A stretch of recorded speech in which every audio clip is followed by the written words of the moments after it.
A new Borderlands means a new burning question. Which class should you play? Surprise! I'm your Grim Reaper.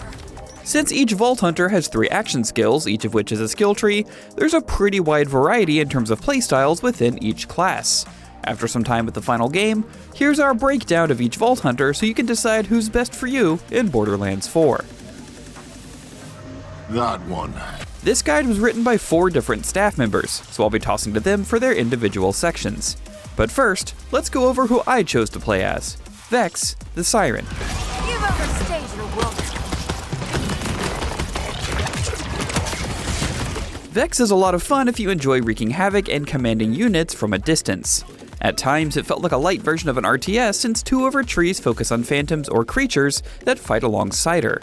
Vex's trait, Phase Covenant, attunes her action skill and melee damage to whatever element gun she's using. It makes her uniquely adept at harnessing a variety of elemental damage types, and she can even apply a status effect when using kinetic weapons without elements, as we'll see in a bit. Vex has 2 action skills that allow her to control other units on the field, and a third that condenses power into herself, if you'd rather not fuss with other creatures. Dead Ringer allows Vex to create clones of herself with various uses, like drawing enemy aggro or multiplying damage. You can summon up to 3 clones, and they don't have to be all at once, so you can only send them out when you need them. There are 2 types of clones you can summon: Spectres, who can't move but can shoot enemies, and Reapers, who are mobile, pull aggro, and use melee attacks. The later augments and capstones in the tree give new skills or buffs to your various minions, like giving one of your Spectres Vex's current gun, or spawning a much more powerful Grim Reaper. There's also a unique capstone called Dark Pact that actually gives Vex 2 augment slots, as well as extra buffs to minions. If you want to feel like a battlefield commander, delegating death from a distance, Dead Ringer may be what you're looking for. Rather than focusing on creatures or clones that Vex can summon, Incarnate focuses the power on Vex herself, becoming an incarnation of her abilities. She lets out a damaging phase explosion upon activation, gains various buffs when in this state, and the use of an offhand ability, Eldritch Blast. Unique to Vex is also the ability to apply bleed as status effect damage while using kinetic weapons, meaning you're not beholden to elemental guns. And there are useful passives that let you lean into that if you just can't get the weapon drop you need. Dealing gun damage reduces Eldritch Blast's cooldown by a huge amount, even right from the beginning. So much of your Incarnation playstyle will be balancing firing off Eldritch Blast with your offhand and shooting with the other. What your Eldritch Blast actually does depends on your later augments and capstones, as it can restore shields, refill your ammo, ricochet, use your own health to increase its damage, or even create damaging fields. If you want to focus all of Vex's power on herself, this is the branch to take.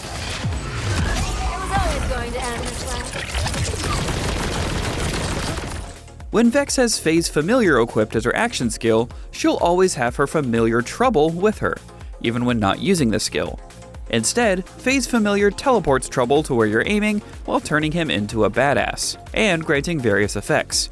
You can buff his tankiness, his critical hit damage, or even turn him into a grenade. Trouble can die, putting his respawn on a cooldown timer, but using your action skill will revive him early. Phase Familiar feels like Dead Ringer, but with less micromanagement, condensing all your different clones into one creature. You can also command him more directly, such as the aforementioned ability to explode. He can also blink strike an enemy, or gain periods of invincibility. If you like the idea of commanding someone else to do your dirty work, but not having to keep track of several rotating clones, try out Phase Familiar. Alrighty, that's my part done. On to you, Mitchell. If you're the kind of player that likes to yell battle cries at the top of your lungs and charge in headfirst with your trusty shotgun at the ready, set a ton of things on fire, or freeze them to death, and would prefer your quips to be medieval flavored, fear not, sad little toaster boy. I will destroy these rippers.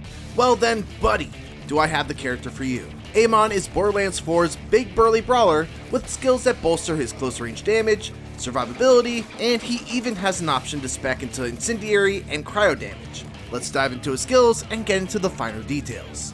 You know the Vanguard class in Mass Effect 2? How they have that cool charge ability that lets them zoom towards an enemy and crash into them, dealing big damage while also putting you right into the fray?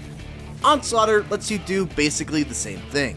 Upon activation, Amon gains constant shield regeneration, bonus incendiary damage with guns, and increased movement speed. If you press the melee button while Onslaughter is active, your melee attacks becomes a rocket punch that sends you flying towards an enemy for an explosive high damage punch. You can augment the skill to basically use it as an immediate full health restore and make it so that each kill extends its duration, giving you more survivability. Or if you're already tanky and you want to use that tankiness to boost your offense, you could go for the Thermal Diffusion augment, which grants bonus damage based on your max shield capacity on top of also adding cryo damage to the attack.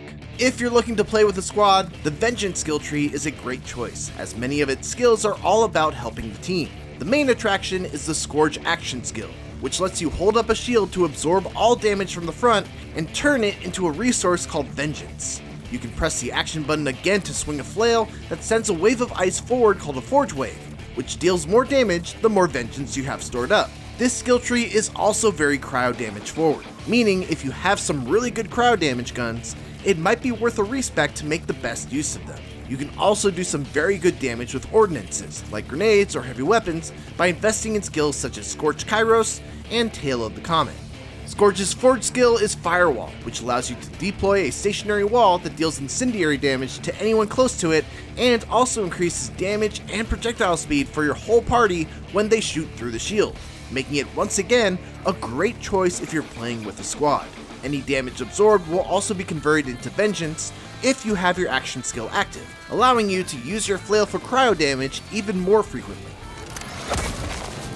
If you like the Forgeknight's overall vibe but aren't really about diving in headfirst into the fray, or taking tons of damage, you might want to look at investing into the Cybernetic skill tree with the Crucible action skill. When activated, you spawn 2 Forge Axes with 2 different elemental affinities attached to them. To start, you've got Fire on the left axe and Frost on the right, but later augments allow you to specialize in Frost and Shock, or Fire and Shock, or you can just stick with Fire and Frost and just make the Fire Axes pass through enemies and the Frost Axes freeze enemies in place. Hitting an enemy with an axe also primes them for an explosion if you follow up with your Forge skill, which throws out a double-sided axe that does both fire and frost damage.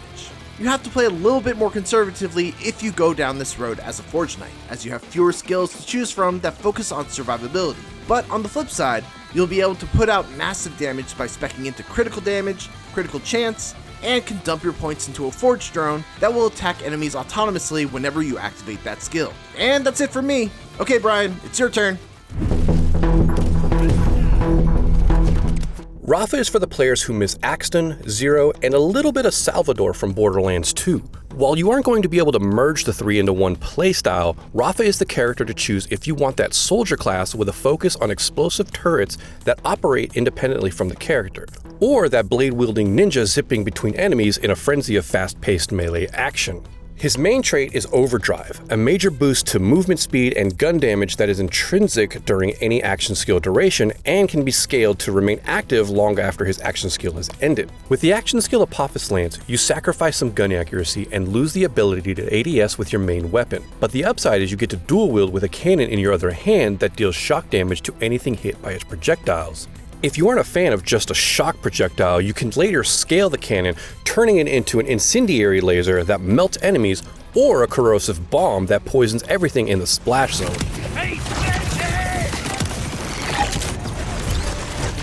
Do you like guns with your guns? Well, then the Peacebreaker cannons are what you're looking for. The cannons are mounted on Rafa's back that shoots enemies as you move throughout the playing field. They'll mostly target enemies within your line of sight, but can and will target enemies that you may not be shooting at with your main hand weapon. These turrets can be augmented to shoot countless bullets, send out copies of your grenades, dish out rockets at nearby enemies, ricochet from a distance, and even detach to fire at enemies from their set location. Rest in peace, Roland. Everyone's got the tetanus shots. Sick of using your guns and just want to face tank everything? Arc Knives it is. This action skill will have Rafa put his weapons away and him into third person, wielding a set of large knives on either arm. Zip and dodge from enemy to enemy, dealing massive shock melee damage. These knives can be scaled to include other status effects like corrosion to keep fights interesting against more shock-resistant enemies. Fret not, however, you don't have to go it alone with the arc knives. As you progress through the skill tree, damaging enemies with the blades will spawn drones that seek out other enemies and crash into them for added corrosive infliction. Alternatively, you can spin to win. Rafa can turn his blades into a singularity that draws enemies in as they spin. That one is for my Diablo Barbarians.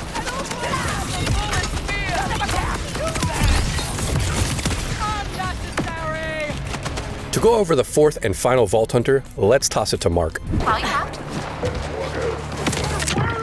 If you're looking for a run-and-gun class with an elemental twist, Harlowe the Gravitar might be the perfect fit. While she doesn't boast the heaviest raw firepower, she more than makes up for it with her mastery of deadly cryo and radiation damage.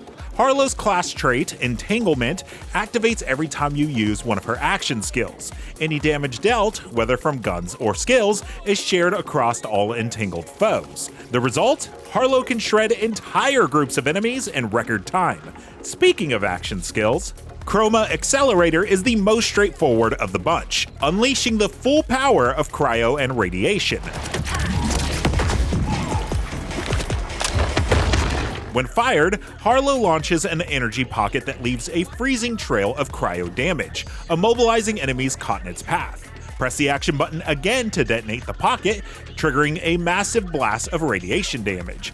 Surviving enemies are blasted into the air while continuing to suffer lingering radiation burns. Best of all, the cooldown is only 38 seconds, so feel free to spam this devastating ability often. I think a little chaos is in order. To further enhance the Chroma Accelerator, the Creative Bursts skill tree offers several early buffs worth considering. In addition to core improvements to Harlowe's gunplay, like faster fire rates and quicker reloads, you'll gain the option to augment the Accelerator in unique ways. For example, the Void Star augment boosts the cryo phase's damage output, not only stripping away more total health from enemies, but also freezing them solid.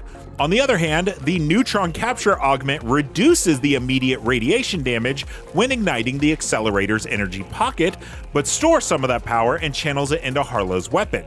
This temporarily infuses her bullets with bonus radiation damage. I recommend using Neutron Capture for boss fights, while Void Star excels at clearing out large enemy groups.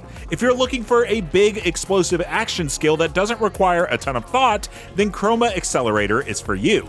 Speaking of which, have you seen my favorite apron? The one that says, just a hungry boy in a hungry world. 0 Point is easily the most fun skill in Harlowe's kit and way more interactive than the rest. When you hit the action skill button, Harlowe fires up the Halo Accelerator and locks an enemy in stasis for a short time. If the enemy can't be frozen, they'll just take damage instead. Here's where it gets really fun. Press the action skill button again, and you'll slam that frozen enemy straight into the ground in front of Harlowe, triggering a small explosion for bonus damage. Just keep in mind that you can't spam it. There's a cooldown before stasis can be used again. Crashing enemies into each other is super satisfying, and the skill only gets better once you start investing in the Seize the Day skill tree. You'll find plenty of nodes that reduce 0 Point's cooldown and add some powerful augments to push it even further. Strange Attractor is great for crowd control. While an enemy is in stasis, any bullets from Harlowe's gun will ricochet off any enemy and hit the enemy that's currently suspended. Even better, critical hits will cause the enemy to become entangled. And remember, all entangled targets share incoming gun damage. Before long, you'll have entire groups melting under the crossfire. Then there's Peer Review, which gives 0 Point a valuable support twist. Whenever an enemy enters stasis, it spawns a homing rejuvenating projectile that seeks out Harlowe or one of her allies after the enemy is slammed, killed, or once stasis ends. This projectile grants a buff that shortens action skill duration rate while boosting its cooldown rate, letting you cycle kills more efficiently. And if it hits someone who's in fight for your life, they'll instantly get a second win, like they just scored the kill themselves. If you're looking for more control over Harlowe's action skill, the Flux generator might be the perfect fit. When activated, Harlowe drops the generator onto the field, creating a dome that deals continuous cryo damage to enemies inside. At the same time, Harlowe and her allies gain an overshield while standing inside the dome. One of the best things about Flux Generator is its uptime. It remains active on the battlefield for a full 22 seconds, and once you've cleared out the enemies in its radius, you can press the action button again to redeploy it somewhere else, as long as those 22 seconds haven't run out. The trade-off is its hefty 55-second cooldown. Still, with such a long duration on the field, it's more than capable of saving you in a tough fight or helping burn down a large target. Flux Generator pairs with the Cosmic Brilliance skill tree, which unlocks 2 strong early augments to enhance its power. Coronal Mass Ejection strips enemies inside the dome of all elemental resistances, while also boosting status effect chance for Harlowe and her allies, making status-based weapons far more effective. On the other hand, Blue Giant adds powerful mobility. Each time you retrieve the generator, it leaves behind a cryohazard that freezes enemies in place, and when you redeploy it, a radiation hazard erupts at the new location. For general play, I recommend using Blue Giant during big crowd control moments where you need to lock down waves of enemies. Switch to Coronal Mass Ejection against tougher, resistance-heavy foes to shred their defenses and maximize your team's status damage. And that's Harlowe in all her chaotic, cryo-radiated glory. Whether you're freezing mobs, slamming bosses, or saving your squad with some slick support skills, the Gravitar always finds a way to steal the spotlight. Alright Ronnie, close us out. Thanks, Mark, and thank you all for watching. We hope this guide helped you make the most important decision you'll be faced with when booting up Borderlands 4. For more on Borderlands, make sure to check out our ever-expanding wiki on IGN.com, and for everything else gaming, you're already in the right place. IGN.